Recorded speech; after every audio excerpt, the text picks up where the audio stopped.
Bom dia, Valério Luiz, tudo bem?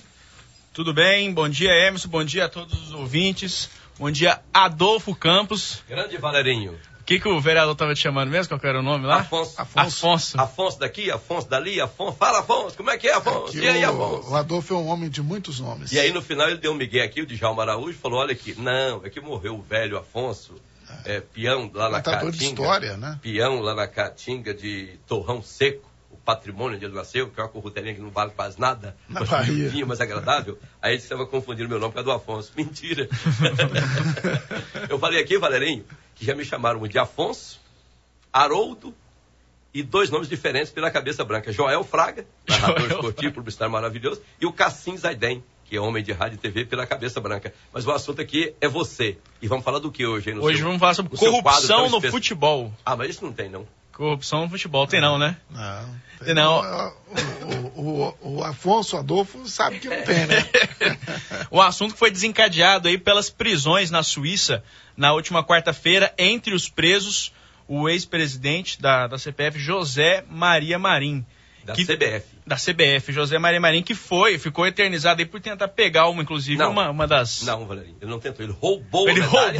Quando o sujeito é acusado é uma coisa, ele não, ele roubou e o olho da lente, que nunca pisca, flagrou, filmou o José Maria Marim roubando a medalha quando foi premiar os jogadores do time júnior do Corinthians, time campeão da Copa São Paulo. Ele é ex-vice-governador de São Paulo. Sim. Ele é ex-presidente da Federação Paulista de Futebol, ex-presidente da CBF e dedo duro da ditadura. Dedo duro da ditadura. Ele foi, inclusive, deputado estadual por São Paulo. Sim, também, na Assembleia Legislativa. No tempo em que se oprimia, inibia, batia, torturava. Ele era dedo duro, se deu bem com os generais que mandavam no país. Exato. Ele foi deputado estadual por São Paulo na época da morte do Vladimir Herzog, inclusive.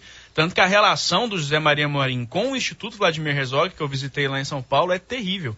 Eles movem realmente uma oposição contra o José Maria Marim, porque na época ficava realmente do lado da ditadura, contra inclusive os jornalistas oprimidos. Ele deve ter 80 anos de idade, pelo menos, não deve? Ah, por aí.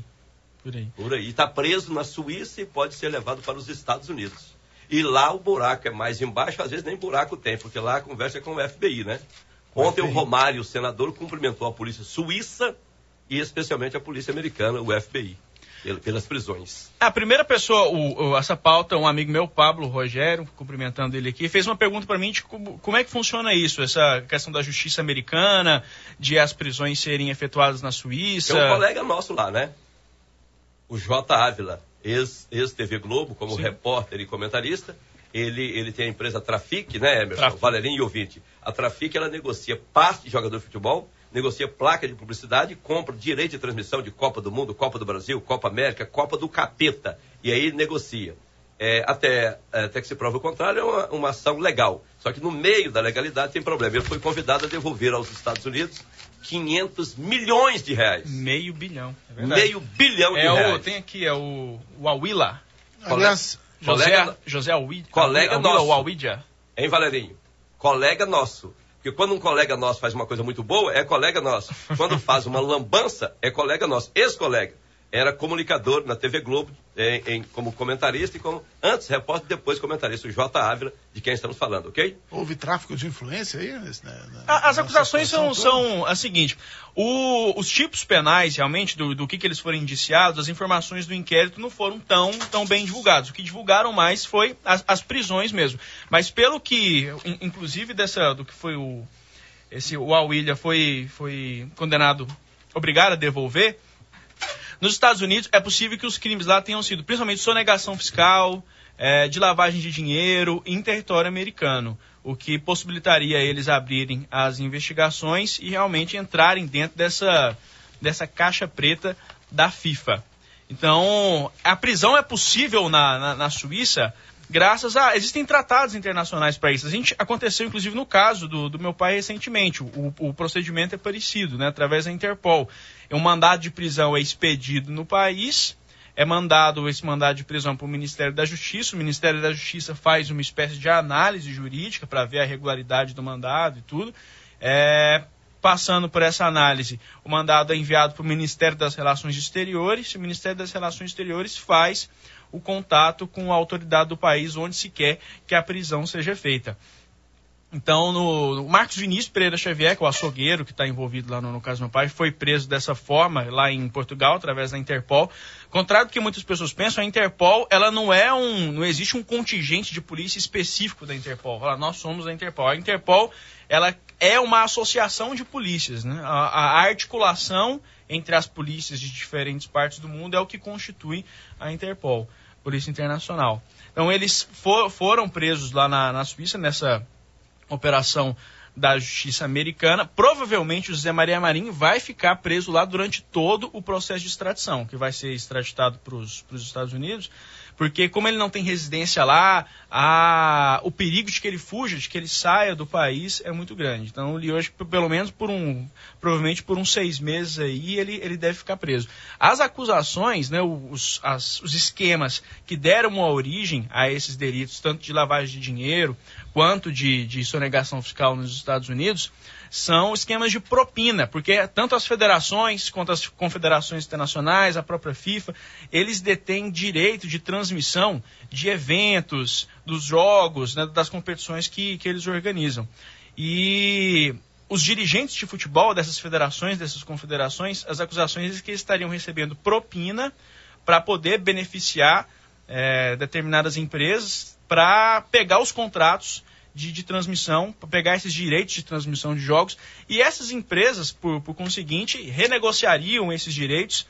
Então, daria cabo realmente a uma cascata de corrupção na FIFA, na CBF.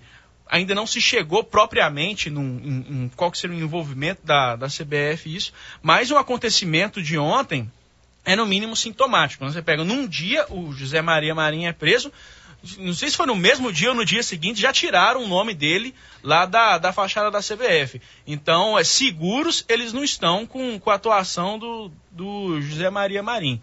Agora, as investigações precisam ser feitas na CBF. A Polícia Federal recebeu um pedido da Justiça Americana para colaborar com as investigações. Aliás, o senador pelo Rio, o ex-craque Romário, de 1.000 e tantos gols, ele quer que sejam investigados e possivelmente com culpa no cartório teriam que ser presos, o que a gente vibraria com a prisão caso acontecesse, do atual presidente da CBF, o Marco Polo Del Nero, e o ex-presidente da CBF, o Ricardo Teixeira, que na verdade fugiu do Brasil para não ser preso. E agora, o que é ironia, o que é a vida? Ele pensa em voltar ao Brasil, porque se ele for preso aqui, quem sabe... Aqui a justiça ser mais branda. Me ajude que eu lhe ajudo. Como diz o Luiz Henrique Paraíba, um repórter amigo meu. Então ele pensa em voltar, porque se for para ser preso, menos mal que seja aqui. Pode uma coisa dessas? Essas sim, são informações que nem sempre são confirmadas, ok, Valério? Foi um prato cheio para o Romário isso, né? O Romário surpreendendo como um dos parlamentares mais atuantes, né? Atuante. Isso aí por isso que a democracia ela é boa por isso, porque muita gente fica com preciosismo aí, com respeito da política, dizendo que mas fulano não tem instrução, fulano não como é que vai representar o povo e tudo. A democracia serve para isso mesmo, para o cidadão comum ir lá e exercer o poder de representatividade dele, e as questões técnicas, a assessoria existe para isso. Eu não acho que o Romário é uma grande mente jurídica, mas ele se assessorou bem e está tendo uma atuação importante. Ele está tentando emplacar essa CPI da CBF tem tempo. Mas agora caiu no colo dele. Ele conseguiu pegar a assinatura o suficiente, protocolou ontem a CPI.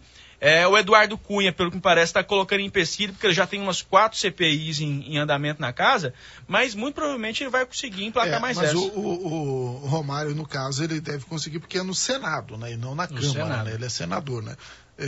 E o Senado tem essa condição. O presidente é o Renan Calheiros, né?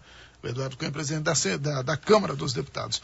E aí tem um limite, realmente, na Câmara dos Deputados. Ela está, acho que tem condição de apenas mais uma ser criada lá. Eles querem criar do BNDES também, né? Sim, mas a CPI pode ser mista também, né? Pode ter... E agora já o Senado tem essa condição, é mais tranquilo. Então, provavelmente, a CPI da CBF deve ser no Senado. Até porque o Romário é senador e está protocolando lá também. Né? Está protocolando lá. Tem que ser criada. Existe uma bancada de deputados federais que tradicionalmente defendem os interesses da CBF, chamada de bancada da bola. Tentaram fazer que chamaram de gambiarra, né, esses tempos para trás. Porque a dívida dos clubes de futebol é realmente gigantesca, principalmente com a Receita Federal, com o INSS, uma dívida realmente muito grande. Então, para tentar minimizar essa situação, a presidente estava estudando uma medida provisória, que já foi inclusive assinada, para parcelar as dívidas dos clubes. Isso é uma medida comum em vários setores da economia. Mas para os clubes realmente nunca tinha sido feito. É o que a gente chama de refis, ia parcelar a dívida em 240 meses, mas o governo queria exigir uma contraprestação dos times de futebol, né? Mais transparência na gestão. Tem inclusive aqui uma lista do que seria exigido dos clubes de futebol, né? A publicação das demonstrações contábeis, pagar em dia todas as obrigações tributárias, previdenciárias e trabalhistas, gastar no máximo 70% da receita bruta anual com folha de pagamento, manter investimento mínimo nas categorias de base de futebol, adotar cronograma progressivo de redução de déficits. E se isso não fosse implementado, os dirigentes de futebol poderiam ser responsabilizados pessoalmente, inclusive com seu próprio patrimônio, né? Houve uma tentativa por parte do deputado federal Jovair Arantes, né, numa medida provisória que não versava sobre uma outra coisa. Ele tentou fazer uma emenda para tirar essa contraprestação dos clubes de futebol no parcelamento das dívidas, mas isso não passou despercebido, ficou conhecido como a gambiarra no Congresso Nacional e foi vetado pela presidente. Então a gente vê que existe um esforço, inclusive um esforço político articulado, para que a transparência não se implemente no futebol brasileiro, né? A gente vê as consequências disso no campo, né? O Brasil saiu da Copa do Mundo de uma forma vexatória, 7-1, mas tem que abrir realmente essa caixa preta, porque onde não tem transparência é o lugar perfeito para as máfias se instalarem. É ali que se instala. A gente vê, não vamos longe não.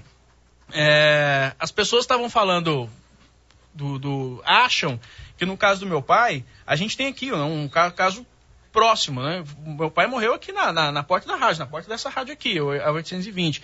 É muito veiculado como se a única crítica que ele tivesse feito ao Atlético tinha sido de que aquela frase lá, de que quando o barco está afundando, os ratos são os primeiros a pular fora, né? Mas as críticas, elas foram muitas, e foram de 2 anos, desde 2 anos antes do assassinato, né? As críticas iam de denúncia de uso de drogas dentro da concentração, de que o Maurício teria mandado pintar os muros do Atlético para quando os outros dirigentes tomavam decisões que ele não gostava. Na época da Operação Monte Carlo, criticava os patrocinadores do Atlético, que era a Linknet, que caiu no escândalo lá do Agnello, a Delta Construções, que caiu no escândalo da Operação Monte Carlo. Então, criticava, falava que quem botava dinheiro lá no Atlético, fazendo referência ao Maurício Sampaio, era para tirar impasse de jogador depois. Tinha até ele, o André Isaac, na época, conseguiam falar de cor, assim, listas de jogadores que o Adson Batista tinha contratado que nunca tinham jogado no clube. Então, você vê... Foi denunciado que o Felipe Brizola, o meio-campo, era jogador do Carlinhos Cachoeira, o bicheiro, o contraventor do jogo do bicho, não é isso? Foi denunciado na época. Que ele, então, teria, o Cachoeira, participação lá no Atlético, não é isso? Sim. E é uma coisa tranquila se dizer, são denúncias que são tomadas com naturalidade? Não são. Né? Não são, tanto que aconteceu o que aconteceu com meu pai aqui na porta da rádio, e isso já vinha sintomas disso há muito tempo. Você vê que a Goiânia não conseguiu ser subsede da Copa do Mundo, né? Na época que teve um jogo aqui no Serra, teve um fato folclórico aí, que não sei o que aconteceu lá, mas o Maurício Sampaio teria corrido atrás do Weber Magalhães, o vice-presidente regional da CBF, para tentar bater nele lá no estádio. Isso foi denunciado pelo um jornalista aqui da 820, Marçal, e segundo o Marçal me contou, recebeu um telefonema de intimidação. Então o futebol ainda é, infelizmente, uma caixa preta. é um lugar onde é usado para, não raro, né, para lavagem de dinheiro, para negociações. Então isso precisa ser, a gestão precisa ser mais transparente, né? A gente pega uma CBF aí que ela se utiliza de um patrimônio imaterial de todos os brasileiros, que é o nome do Brasil, né? Ela usa as cores da bandeira brasileira para fins eminentemente privados.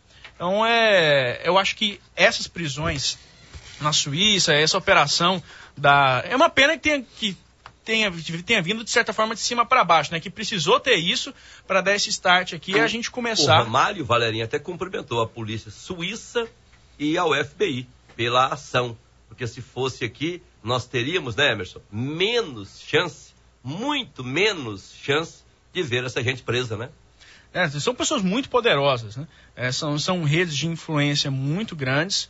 A gente vê, a influência deles não vem só do futebol. O futebol é parte, né, dos negócios deles. Eles usam o futebol como uma máscara para fazer negociações mas são pessoas realmente muito perigosas, pessoas poderosas, e só uma ação dessa magnitude mesmo para dar o início que se precisa para começar a desvendar essa caixa preta do futebol. Inclusive, precisou acontecer isso com meu pai, né, para se comentar um pouco da caixa preta que é o futebol goiano também. Agora, em julho, vão completar quantos anos que seu pai foi assassinado?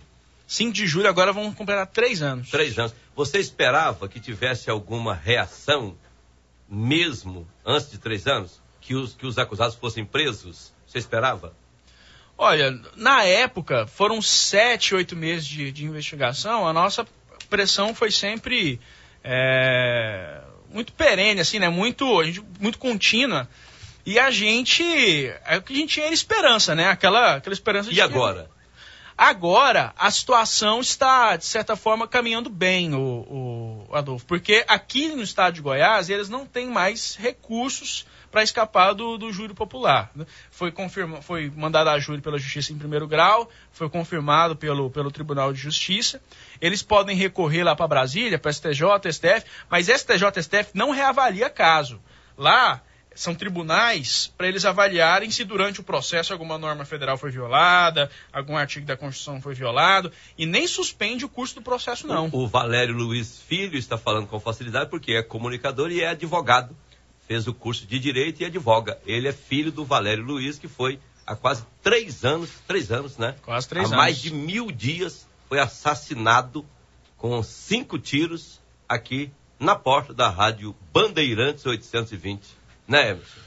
Muito bem, Valério. Próxima sexta-feira, mais um Tudo a Ver, outro assunto sendo destacado, e daqui a pouco, ou durante o final de semana, estará disponível também nas redes sociais, né? Agradecer aqui a EDBook pela gestão de redes sociais, gravando o programa de hoje. Esses meninos filmam nós aqui para quê? Eu posto na internet. Pois é, mas aí quando você for filmar, avisa. Eu não posso vir tão feio assim. Eu venho todo descabelado, bagunçado. Eu não sou feio desse tanto, não, hein? Você estará na internet segunda-feira, Adolfo. Todos vendo o seu cabelo aí, todos vendo o seu look. Linda, maravilhosa, o quê? Mas meu cabelo, que coisa imunda que tem esse cabelo, Vargas. É que daqui a pouco eu vou pra casa, tomo outro banho, meu cabelo fica menorzinho, ajustadinho. Aí eu vou lá pra TV Serra Dourada, onde eu fico quase lindo. Se você quiser se assistir na internet, Valério Luiz Filho, a página... Valério Luiz, minha página pessoal, no Twitter tem Valério Luiz, Valério __ Luiz no Instagram, só não tem o Tinder, porque eu sou um homem comprometido. Vai aparecer lá o Emerson? O Emerson aparece. Mas elegante, né? Tem as legendas pra vocês, coloca lá Adolfo Campos, comentarista. Tem essas legendas. É brincadeira, né? Valerinho, o seu pai teve quantos filhos? 3. É você? Sou eu, mais 2 irmãs. Tem uma irmã mais velha, que é a Tamine, que tem inclusive um filho já, o neto do meu pai. Né? Isso, o Felipe. E aquela moça que é a mulher dele, foi mulher da viúva? A Lorena. Lorena não teve filhos com ela. Muito jovem, né? Sim, muito jovem. E cadê ela? Tá bem? Tá bem. Trabalhando. Vivendo, né? Tentando superar, né? Que é o que. E seu avô, Mané de Oliveira, o que foi feito? Meu avô tá lá na Assembleia, né? Deputado estadual mais votado na última eleição? Mais votado na última eleição. Apresentou 2 projetos importantes. Perdeu o programa dele na TV Brasil Central, mas que pode voltar? Mas aquilo lá foi uma política da própria agora Agência Brasil Central, né? Todos os programas... todos os programas saíram, né, do ar, vão começar procedimentos licitatórios lá. Eu não estou acompanhando muito. E seu avô deve voltar? Meu avô deve voltar como comentarista, O Luiz Gama e o Edson Rodrigues, que chegam daqui a pouquinho como Esporte Notícia, eles são da equipe. As perguntas são demais. As pessoas querem a volta do programa da equipe do Mané na TV Brasil Central, que é a Cultura, né? A Cultura. O pessoal tem noticiado que a ideia é voltar.